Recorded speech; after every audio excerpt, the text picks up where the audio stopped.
Hello hobnobs and goblins. Today I'm going to show you how to write a novel. If you took note of the ingredients at the beginning of the video, you'll remember that it did mention the use of a lemon.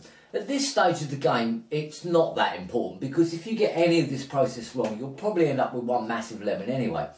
So moving swiftly on, we need to mix our ingredients in a nice moving bowl. We need some notepads. You can never have too many notepads. Some pens, some pencils obviously. Mix it all up, get a nice consistency going. Rules, if you're going to use rules, I think it's important that you break them when you put them in, otherwise pointless. You can add a touch of sarcasm, not too much though, because Americans really don't get it, they really don't, I'm afraid. If you get stuck at any stage, you could possibly use Roget's Thesaurus, but please give it back to him because he gets the right arsehole if he doesn't get it back.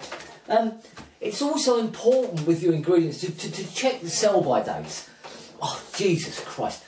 This is a copy of the complete works of Shakespeare, and if you put any of this in, I'm afraid you'll end up with a load of wow and bloody metaphors. And nobody will understand of it, nobody, apart from a few posh people who'll pretend they've got it.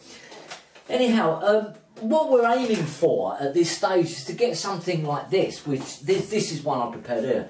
This is a first draft. Now, if you look, you'll see it really is just a complete pile of nonsense. So what we need to do now is the editing process. There's several tools you can use in this. One of my favourites is a cold chisel and a £3 club hammer. You'll find that will chip away at quite a bit of it. But if you really want to cut through the shit, you need something professional and a bit more industrial. This is my favourite weapon of choice. It's a McCulloch 338 chainsaw.